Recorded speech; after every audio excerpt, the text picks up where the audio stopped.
Hey everybody, welcome to the song breakdown for June. This is the second breakdown we're doing. I'm back on the piano this time, thankfully for me. I'm a little more comfortable here than I was on the guitar like we did for Heat. As we've announced, June is also going to be re-recorded for this upcoming album. Uh, I'm really happy with how it's turning out. And like we did with Heat, we're going to kind of go over some of the theory and how the song was constructed musically, and then we're going to talk about production and more so in this case like arrangement for kind of how June is layered. Let's get right into the theory here. June, like 99% of it is in like standard 4 chord land, 1 4 5 minor 6, and that's cool. I know some people get elitist and complain about, oh, it's the same 4 chords, but like it's popular for a reason. You should shut up. You can do really, it depends on what you do with it, you know what I mean? But a lot of the song, especially like the piano part, is based on this particular voicing of a triad, where instead of doing like a closed triad, like something like that, where we just do 1 3 5 kind of right next to each other, instead we take the third, we take it off of there, and we throw it up here, which is, I guess you can kind of call that a shell voicing, but regardless, something really pretty like that. And I use these voicings a lot, and actually what you'll see me do a lot as well is do something similar, but instead of doing the third, I'll do like the 9. Like I'll use this kind of chord sound a lot, but not in June. June is doing a lot of that.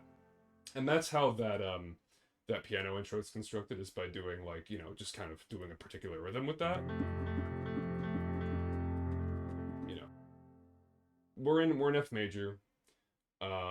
Almost this entire song. And to kind of explain the chords here, I'm just going to do these as block chords instead of doing the rhythm because it's a bit easier. So we start off, like I said, F major. We briefly go over to this, like C over E, back to the F, and then we go to B flat major, back to F major, down to C major, which is really just like, 1 4 5. And that repeats a few times, The third time,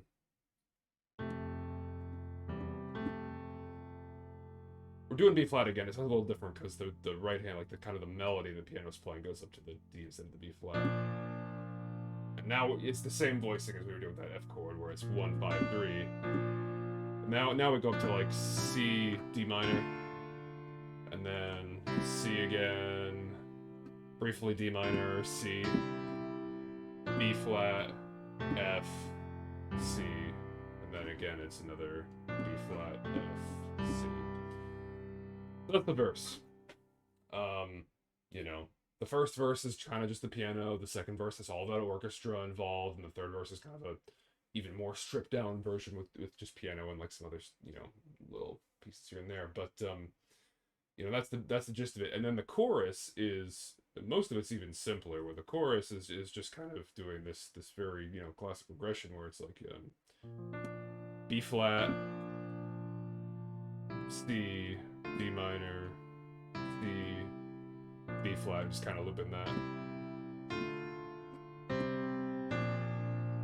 Now, the part I'm sure a lot of people are curious about is that kind of transition that happens at the end of the chorus going into the second verse. So, kind of starting from that last line, it's like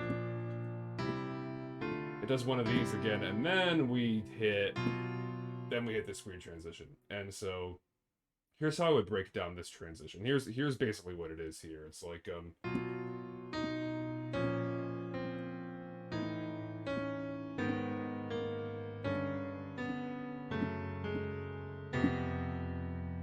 and it lands back on this F major voicing that I was talking about earlier, right? It's kind of the whole point.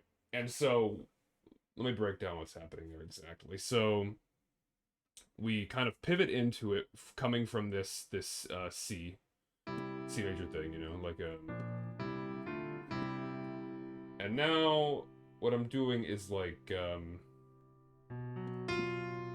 this is like a B Lydian thing. That's a very kind of Lydian sound where you go like tritone major third. And then this is really B flat minor, And that's one unit, those two chords, right? So I think you can actually do this as like a B major 7 sharp 11, and then this is like I think you can do this as B minor 7 if you want to add more tension. And so that's one unit, and basically it's just that same unit translated down whole steps. So unit number 1, right, is B major, B flat minor, A major, A flat minor, G major, G flat minor,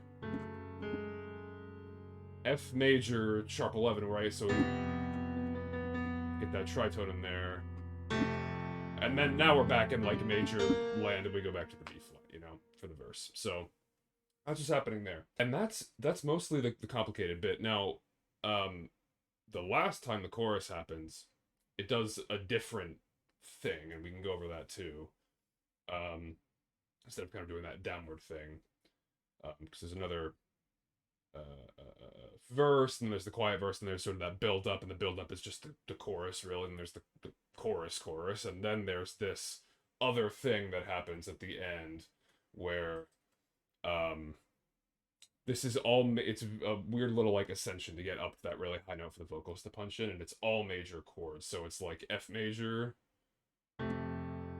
G major, I believe what's the melody here? And then we're changing key here. A flat major, B flat major. And then this is a weird change where we go down to A major. And this is basically the same thing as those 4 chords we played, just shifted again. B major, C major, D major, and then we land once again like we did with that other kind of transition on F Lydian, right? F with the sharp 11 in the melody, right? And that's the note that the vocalist is, that B on the top, and then you know it ends with that. So that's all there is to June. Like I said, it's relatively straightforward. I think certainly more so than Heat. There's just kind of those weird transitions to watch out for, but they're very like, you know, I kind of having the math brain I have when I'm putting together kind of cool key change things like that, it's usually like kind of a pattern that is like, you know, repeating. Like in the case of that first one where it's like that unit of 2 chords that just shifts down, you know, like that thing. And then even that one I just showed you was kind of two repetitions of the same formation. So yeah, that's the kind of music theory breakdown for June, and so let's hop over to Reason to talk about how it's arranged. Hey there, welcome back. Let's break down some of how June is arranged. I'm not gonna go through every nook and cranny of this song. You know, it starts out just piano. Vocals would come in there. You're not gonna get to see those quite yet. You know, once we get to the chorus, we add in the kick and the tambourine, which make a nice pairing. It's kind of a cool texture. Glockenspiel comes in a bit with this descending pattern, and then we're gonna get to the part that I really wanted to talk about, which is verse 2.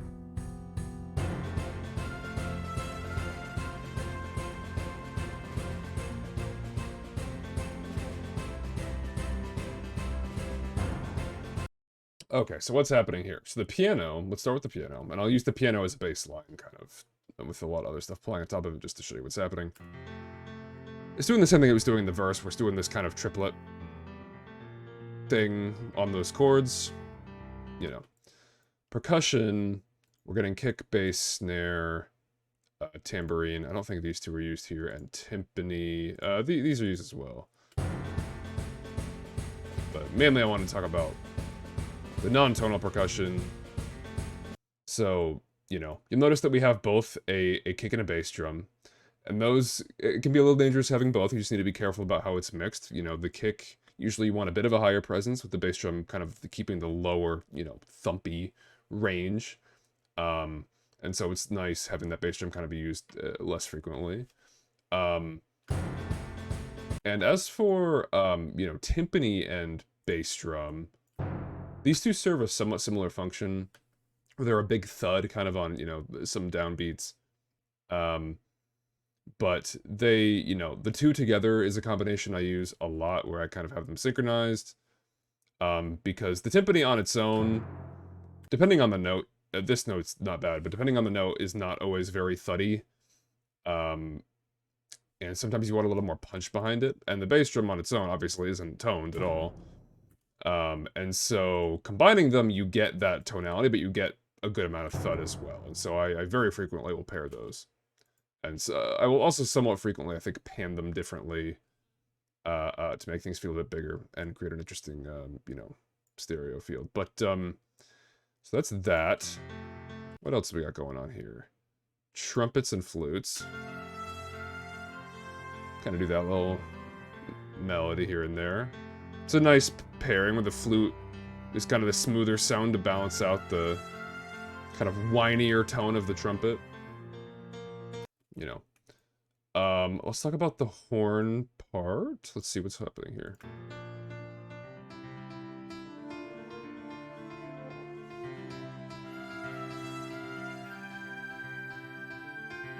So between the horn part, the trumpet flute part, and the vocals, there's kind of this cool, like, call and response type of thing happening towards the back part of this verse. Yeah. And so now that we've talked about that stuff, now let's get into the strings. There's a lot going on with the strings. Just do all the strings first, you know what it sounds like.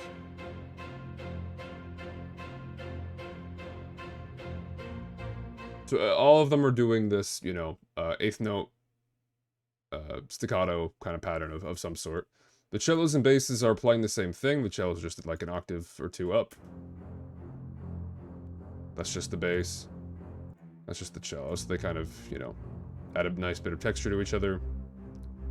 The violins are just playing this one note. I think that's C. I think it's the fifth. It's just hammering on that. It's just hammering on that. Violas get a little more interesting, where it's this interesting, like, other harmony. Doesn't really match what much else is doing.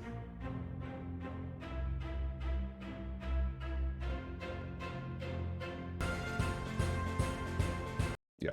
So that is the gist of verse 2. You know, then we've got verse 3, which is this very low, it's like piano, and there's this really gorgeous, like, cello sustain note that's just going through this whole thing.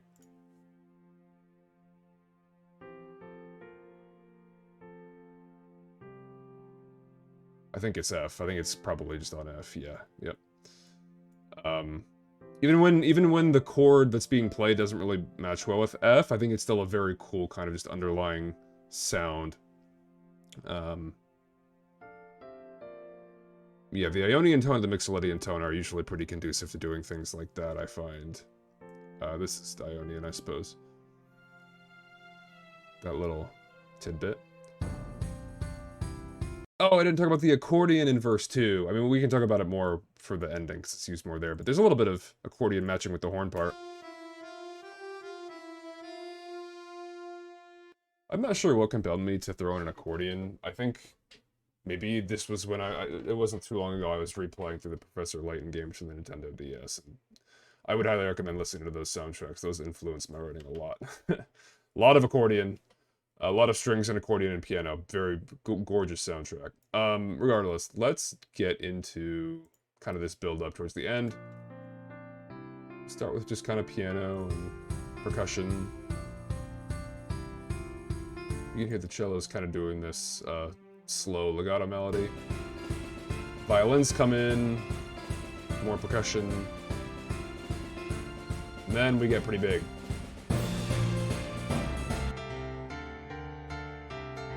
This piano part's a bit different from anywhere else in the song, where instead of doing that triplet pattern, we're kind of just hammering eighth notes on the left hand on those kind of, you know, it's probably just 1/5, probably just like the, you know, the fifth of those chords, and then the right hand is doing this like parallel sixth kind of, you know, melody thing. Yep. And so, yes, the strings, so I think, let's see, what are cellos doing? So at this point, cellos have gone back to being a parallel for the bass. Except for that note, then they kind of deviate very briefly, just to make an interesting sound. Violins are playing this melody.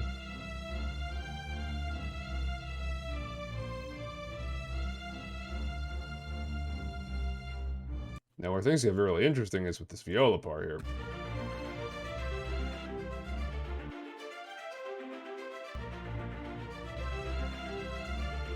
Now, because of how high the violas are going up, you know, when the arpeggios go up, sometimes you have to worry about, like, okay, violas, violins getting into the same range.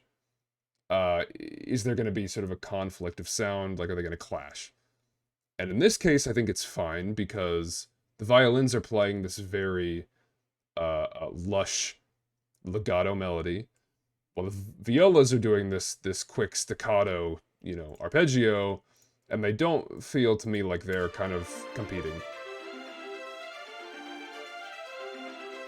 If I'm mixing a song and they really are competing, I will often try to play them a little differently, which helps a little bit. It, you know, won't solve that issue completely, but it helps. What else is going on here? Oh, the accordion. Playing this little melody. And the horn, I think, joins it. No, sorry, the trumpets join it.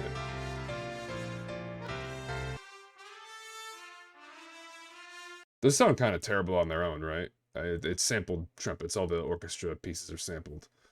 And many of them sound pretty bad on their own, especially when it's legato. The staccato stuff is sampled pretty well. Legato has a hard time when you have to switch between notes and that kind of thing. And the way I get around that is by arrangement. Just like kind of being clever and making choices about like really only utilizing a lot of legato when there's a lot of other stuff happening and the percussion and the, you know, like a heavy piano or in the songs the guitar, more guitar can kind of bury those imperfections kind of underneath. Because like, you know, if we listen to it on its own, it sounds kind of bad. When I do it in the context of this entire mix, it sounds fine. It sounds like trumpets. It sounds great, you know? So that's something I do a lot. Flutes, I forgot we're going here. Ah, I think they're copying the violas.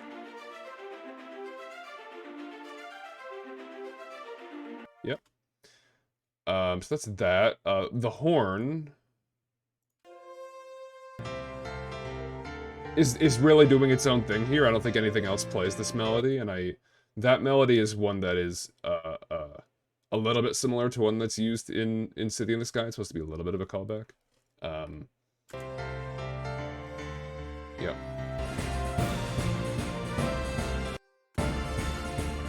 And as we get to this kind of crazy, like, ascent thing to get to that last note,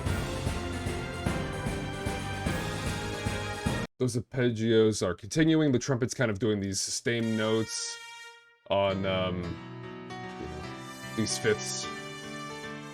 And then everything lands on that kind of Lydian turnaround on the F there. Yeah, so that's kind of the gist of what's happening with June in terms of its arrangement. Yeah, that's really all I wanted to go over. You know, there's kind of less happening technically with a mix than there might be with a song like a Heat that has really overpowering guitars and is sort of more dynamic in terms of what types of instruments it has from part to part. You know, there's a lot of considerations with arrangement to kind of make sure a song sounds crisp when it comes out. And so that's kind of what I was hoping to show a little bit here. So there will be one more song breakdown, I think, before the album comes out. These are just kind of to highlight the songs that were on the Starfall EP that have been re-recorded for the City of the Sky album. But maybe I'll do more breakdowns of the new songs after the album releases. I haven't decided yet. If you guys want them, then certainly let me know. But yeah, I thought it would just be kind of cool to cover these since they've already been out in the world for, you know, a year and a half at this point. So yeah, thanks again for joining me. This has been the song breakdown for June. Remember, the album City in the Sky is dropping on June the 10th. So make sure you give it a listen when it drops, and we'll see you next time.